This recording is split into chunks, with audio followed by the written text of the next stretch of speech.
The YouTubers, the face baggers, party content. Oh, yes. Look out.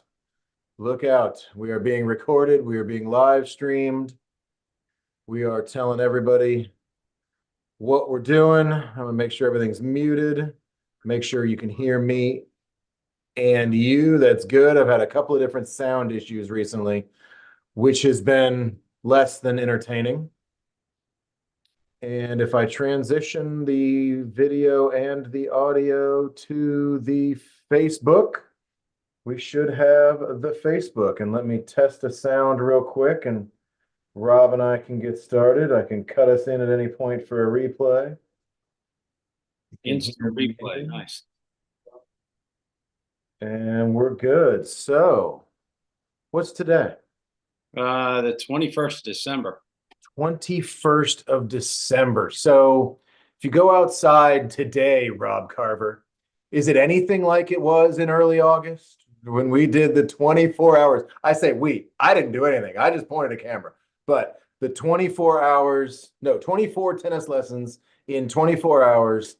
And just like everybody else, and I'm sure your wife and kids, you're a crazy person.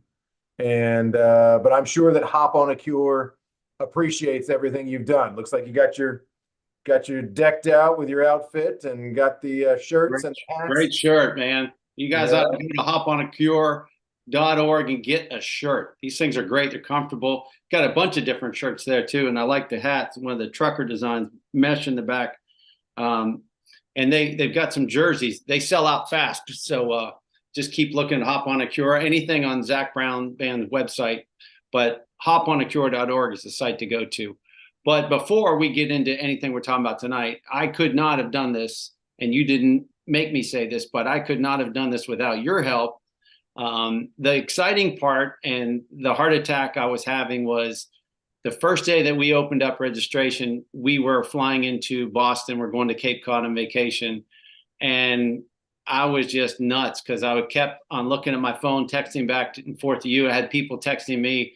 The greatest thing was you guys were so great at trying to get in. It was like shutting down a ticket streaming website because everybody wanted to get to the concert. And but I know you said that we've never done something that you had to book on the hour. Most of your stuff people book for the whole day. They book an event. So I didn't mean to give you a few migraines, but I appreciate your help. And I could not have done this without GoTennis. So people in Atlanta need to check out GoTennis. We were happy to help, and yeah, that was a storm of ridiculousness that nothing worked in the beginning. We thought we had it all figured out, and so we eventually did. And at some point, you just manually get these things done. And one of the things GoTennis is doing, and I appreciate you, Rob, appreciating us, so to speak, which is trying to get the tennis coaches away from just the pencil and the sheet of paper. There is a way to technically do some of these things. Is the transition going to be difficult? Yeah, I'm doing this professionally, and we had a horrible first day, but we got it to work. So we were excited we were able to help. But I think more interesting than the technical side, because nobody really cares how you book a court. They just care that you can book a court, or in your case, booking a lesson. And we all donated that money. Well, we theoretically paid you to pay Hop on a Cure. So you donated. Let's start with a number. What'd you end up donating for this whole event? Can we jump to the number? Yeah, the great part, and everybody was awesome. So they had to donate at least $100 per hour.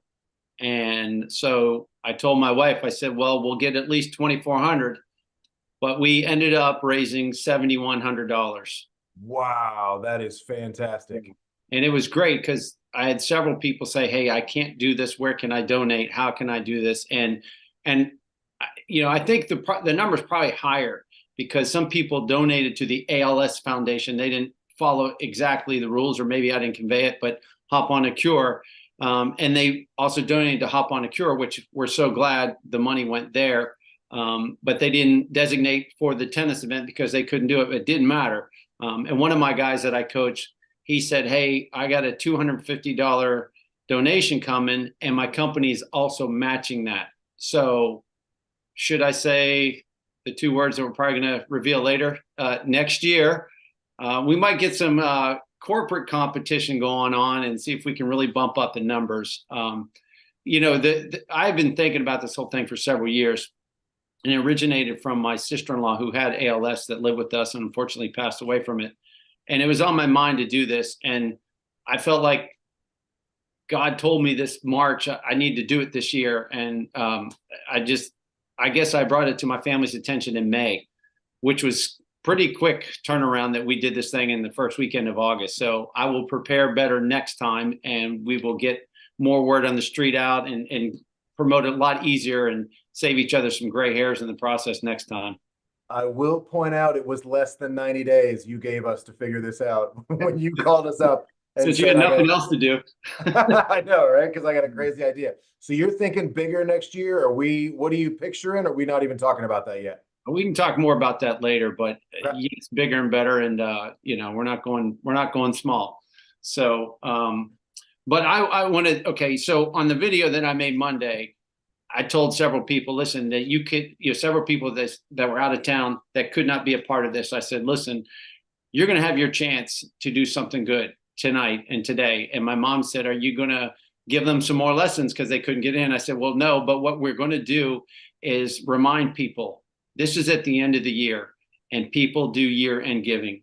Do not forget, and go ahead and write down now, donate to hoponacure.org. If you could, I appreciate that. You don't have to put down my name or ACE OUT ALS, but this is for year-end giving, and they did not know that we were going to be doing this tonight, but their foundation is so great and their cause is so great. It's not just, here's some money for the foundation. They are researching why people get ALS and live a short time. Why do people get ALS and live 7 years, 10 years, 11 years? And it's questions that, quite frankly, doctors don't even ask. They just take a diagnosis and deal with it. So Hop on a Cure is a first-rate operation. I can't say enough about them and what they're doing. And unfortunately, a lot of people know this and might not know, but John Driscoll Hopkins, the guitarist in their band, Zach Brown Band, has ALS, and his wife, Jennifer, she's an awesome lady. She's and John do so much work, and I don't know all the people in their foundation, but it's a first-rate organization. So this is my plea to people to donate year-end giving to hoponacure.org. That's a strong motivator, is knowing somebody going through that. And that's that personal scenario. And I think there's a lot of people out there that also say, okay, great. Well, why should I care? I got my own thing. Yeah, I'm doing something else. And we get it. But $5, $10, right. any little thing. Now you were talking about Hop on a Cure being different from other ALS research programs. Hoponacure.org is a specific nonprofit. Do they do work specifically, or do they funnel money toward the research side? Do you know how all that works? I don't know exactly how it works, and I'm not going to conjecture or speculate. But their foundation is different than just the grand big ALS foundation. It's very specific towards some cutting edge reasoning and basically just trying to do whatever they can to find out how to make things better for people that are struggling with it, because it's some brutal crap, man. It's trying to stay family friendly when I describe it, but it's a brutal disease. Yeah, and that's why we do a lot of these things. We do the drives and the donations, and we ask and we say, hey, please help. So what you did in August was 24 lessons. So we knew we were at least going to get $2,400 going in. This is you donating your time. It's one thing. It's hard in Atlanta to get tennis coaches to donate their time, much less when it's not their cause. So we've got the breast cancer awareness events that we do. We've got all the other events that happen, and you got to pay the coaches to come in because maybe that's not my thing. Maybe my donations typically go somewhere else. But you donated 24 hours, not just overall, but in a row. How did you physically survive that? Because that's something as a tennis coach, I think, oh my gosh, okay, well, we're fairly fit people in general, and we can outlast most of our clients that come in and play. But we also know that there's a lot going on to be able to just stay awake 24 hours. You can sit on a computer and play a video game, and 9 hours later, you feel like you've forgotten where the time went. But that's different when you're on court. This is physically draining.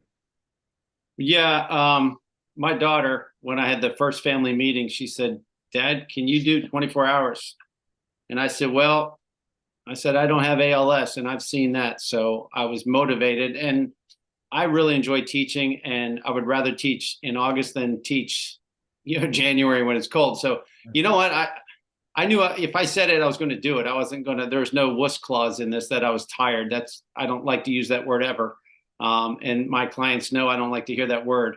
And it's funny because I had these two cards with every hour to remind myself who was coming in. And, at 10 a.m. I put down bananas, and, 2 hours later I put down gun, which is my hypervolt, gun, a therapy gun, and I had my vibrating foam roller, and I had reminders all the way through the 24 hours, and I kept these note cards in my pocket, and I put stuff on the back to remind myself. I put stuff like, "This is a privilege. I feel great. Relentless energy. Be their light." And on the other one, I said, "I never get tired." Then I put down 40%, which I won't get into that, but if you know the 40% rule, when you're really tired, you're only at 40%. And then I put down round 14. So if anybody understands David Goggins and the Rocky story, it's round 14, baby. We got one more round to go. And then the last thing I wrote down was for those who can't. Whew. And it's like, standing up teaching tennis. I'm not running some crazy 100-mile marathon or something really nuts like some people do. So the greatest part was every hour, it didn't matter who it was, what hour they came in, everybody came in with energy. And the hardest part was I couldn't really eat. I had my peanut butter honey mixture, organic peanut butter and honey, and I could dip a banana and eat it. It's just like this power mixture, easy to digest. And I must have had 7 smoothies throughout the thing, which was easy to consume. But people come up and you say hello to people. I'm sitting there with a mouthful, mush mouth of peanut butter. I'm like, I can't even I couldn't even say hello to people. So I'd say hello to people and try to eat later. And I survived on smoothies, which was a great way to digest. And I had a full cooler of water and my electrolyte drinks. And but I wanted to cover some of the hours and go through the list of people and mention some of the people that number one, they signed up pretty fast, and number two, everybody was so great. The energy was so high every hour. We started it at 9 a.m. with Polly Hogue and her group of friends, and Polly is a very close family friend. Polly connected us with several organizations. My wife and I sat down with her to say, hey, we need to find out where's the best place we can put our money that we raised for this. And Polly's husband, Jim, who passed away years ago, he passed away with ALS, and she was very instrumental when my sister-in-law had ALS. So she's a dear family friend. It's funny because Polly and her friends were in the very first group at 9 a.m. At 10 a.m., I had my men from Casey's Crushers out of Plantation Place. They were just rocking it, man. They had 10 guys, and they were getting after it just like a regular Tuesday night. And the crazy thing is, one of the guys at the end of it, because we had coolers of beer and seltzers and water for all the people. And one of the guys said, can I crack open a beer? I said, well, yeah, it's Saturday morning. You can do what you want. That beer looks so good in the hot sun. He said, I'll give you one of these tomorrow. I was like, okay. But, and at 11 o'clock was my normal Friday group of ladies, KJ and Kathy and Leslie and Lori. It was just like, holdover from Friday morning lesson. I wrote down every time I changed my shirts. I went through, I think, 7 shirts throughout the 24 hours. Annette and her friends came in at noon. They took an hour lesson. Then I had a group of 4 ladies come in, Linda and Jennifer, Nicole, and Carrie. They came in from 1 until 3. And the fun part to keep me on my toes, like a lot of our lessons, we asked the clients, what do you want to work on today? And it's kind of fun that you got to think quickly and do these different things. And the 1 to 3 o'clock group said they really wanted to work on poaching. And I thought, man, that's ambitious, man. It's 90 something right now on the hot court, and you want to work on poaching. There's a lot of movement involved, but they were awesome. So foursome is great for double strategy. And, the cool thing is I was very appreciative of Jennifer Gleaton at Sibley Forest, and Sibley Forest let us use their court. Court 1, I teach there a lot. We get some good shade about 2:30 to 3 o'clock. So I knew that I wasn't going to be in the sun straight until like 7 o'clock at night when the sun started going down, which was very helpful also for the players, because as you know, some of these courts, it gets so hot on the court, it just bakes. So I knew that if I could grind till 3 o'clock, I think we lost total shade by 9:30. And then we were in the sun until about 2:45. And then it got better and better. 3 o'clock, I had two great players that just compete, husband and wife team, Omar and Aaron. They compete against each other all the time. And so they behaved and they put in a good hour's work. And Omar, he asked me a question. He said, now I heard you're going to do this for 24 hours. So you'll come back tomorrow and do the next 12 hours. He didn't understand that we were going to grind. Not that, that would have been a good idea. 12 hours one day, 12 the next. 24 hours straight is a different thing. That's a different thing. Yeah. So anyway, my 4 o'clock lesson, I had Mark and William, father and son. They're clients, and they're great kids, great father, great son. And then 5 o'clock, we had a group of my ladies came in. We had probably 9 of the ladies that I teach. And everybody showed up. Nobody could really understand what was going on. We had the music playing, and then everybody got into it. And there were people at the pool, and it was like a carnival until about midnight.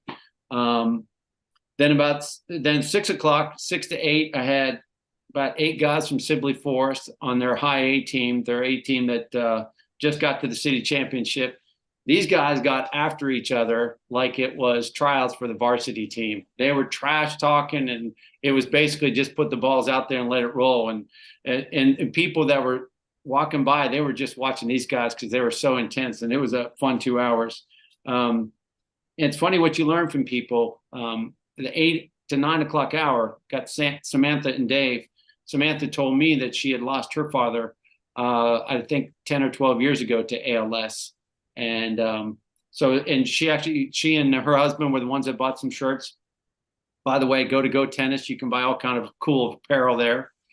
And they had their dog with them. And the part that to me that was just really cool about this was people that I taught, used to teach, came by that weren't even taking lessons. They just wanted to see what was going on, and they were hanging out. And one of my guys was walking their dog for about an hour around the courts. 9 o'clock, I had somebody very special to you. Your wife came out, took a lesson. I'm curious about her forehand. How's it looking these days? I'll be honest. I don't think we had a chance to get back out after that. I don't think we've hit a single ball since then.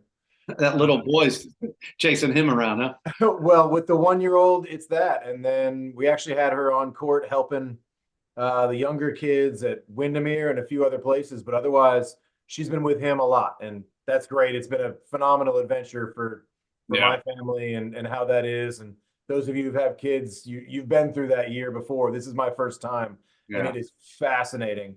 And yeah, so it's been more. I mean, I haven't hit a ball. I think maybe a couple of weekends with a buddy, 20 minutes on court, and then it rains, on a Sunday morning or something. Yeah. Yeah, we haven't had a chance to work on it since then. Well, she picked up fast, and but I was also impressed that your son stayed up. He was sitting there watching the whole thing. I'm standing there holding it. This is how hot it was. It was dark. It was 9 to 10, I think was the hour, right? Yeah, exactly. 9 p.m. I'm holding him. I'm just dripping sweat, and I'm just watching. That's all. I mean, you guys are out there. You're out there doing the work. My wife's hitting balls, having a great time. Jovi loved it. Thank you so much. No, she's good. Just standing there drenched. It was. That's how hot and ridiculous it was.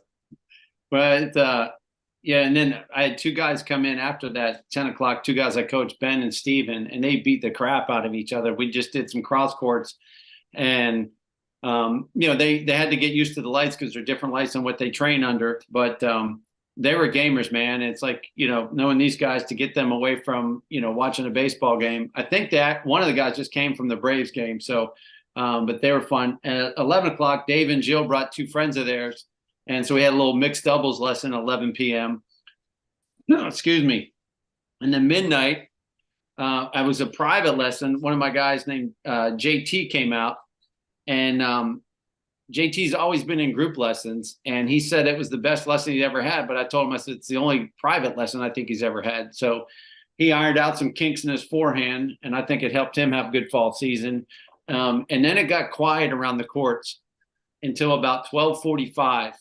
And before I forget, my family really surprised me. They said, "Oh, Dad, we're going to be there with you." And I thought, well, okay, help me set up in the morning. And my wife and daughter created this beautiful sign. We put it up in the back of the court. She was talking about making a sign. I didn't know what she was talking about because I have zero artistic ability.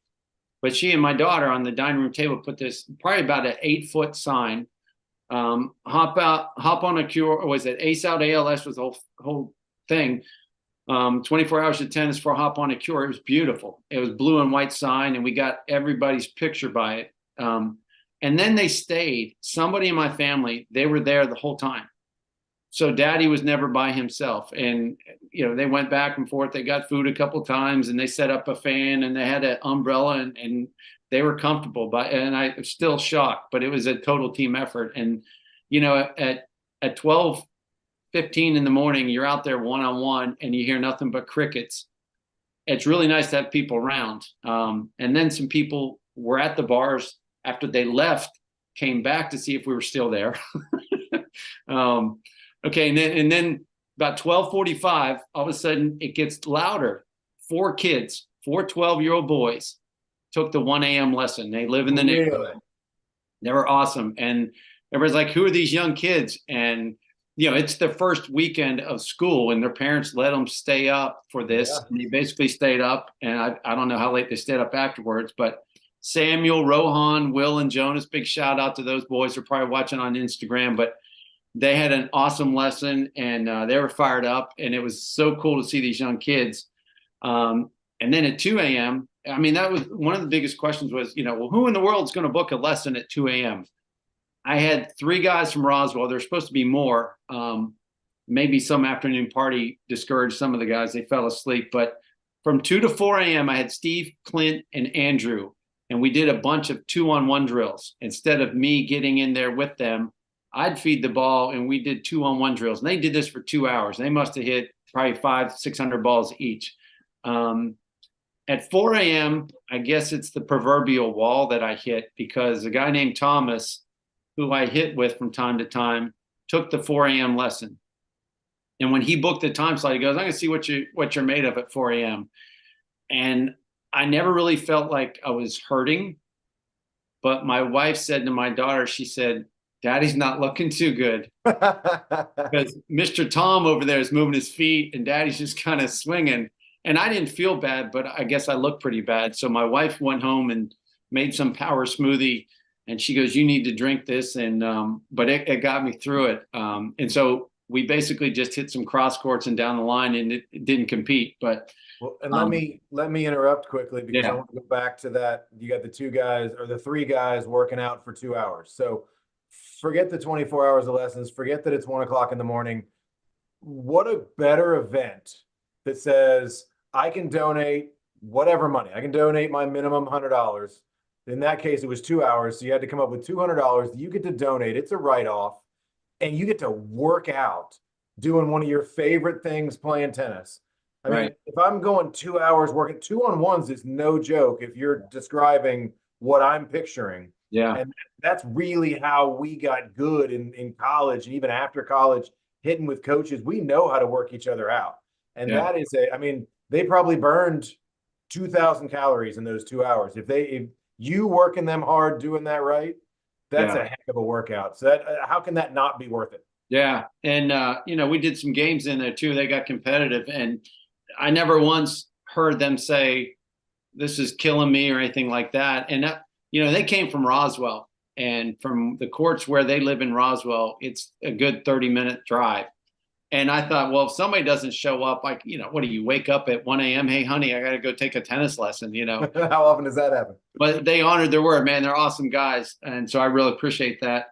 So they went from 2 to 4. And then my buddy Tom beat me up at 4 a.m. And then at 5 a.m., I had 4 ladies, Jennifer, Courtney, Jess, and Kaysen. And they were great.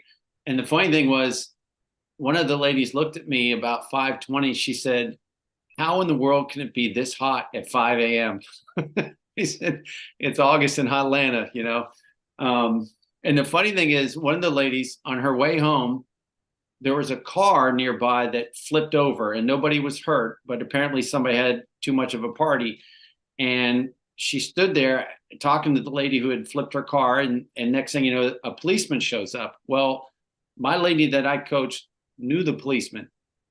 And she said, hey, I was driving up the hill and somebody had already called the police. And then the policeman said, what in the world are you doing out at 6:15 in the morning? She goes, well, I just had a tennis lesson. The policeman really didn't believe that she. Sure you did. Lie ever. Yeah. So, and 6 a.m., one of my friends named Howard, a friend of his was going to come with them, but apparently that she bailed. So again, here's my buddy Howard wanting to hit with me, and my wife and daughter had said, if anybody doesn't show, you can feed us balls.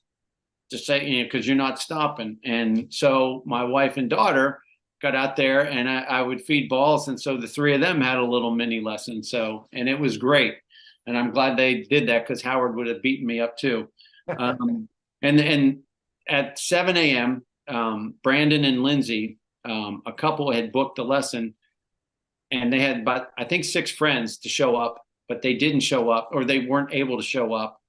And they said, can you get some other people? And I called my buddy Lacey, who's a great organizer. She's on the team in Roswell that I coached. And next thing you know, we had 11 people.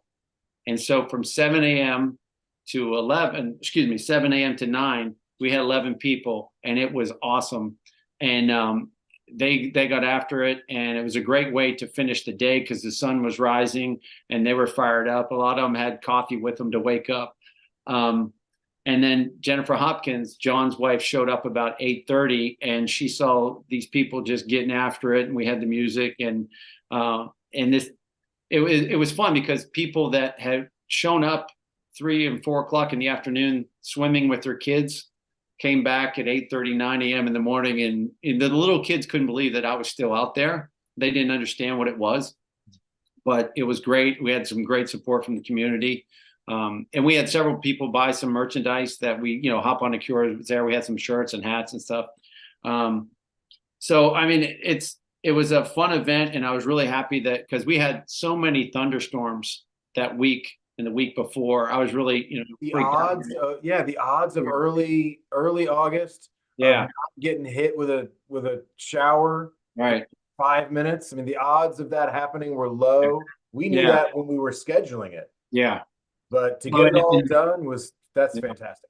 Yeah. And, but it worked out. I mean, it wasn't 98 degrees. It might've been 89 degrees with some serious humidity, but, and that's just part of playing tennis in Atlanta. So, I mean, I was just, when it was all said and done, I had to hurry up and take the stuff down, the Wilson signs that we had put up and the Hop on a Cure signs, because some people had the court. Sibley's a great tennis subdivision. People were on the court at 9 a.m. So we had to get off the court and get all the coolers taken down.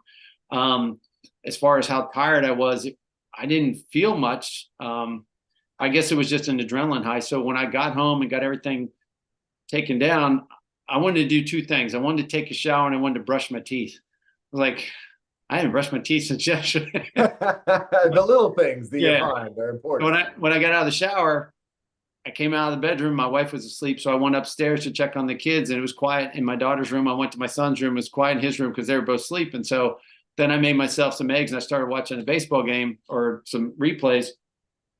And I was about to take a nap. I'm like, okay, I'm about to go deep right here in the recliner, and my dogs needed to go outside.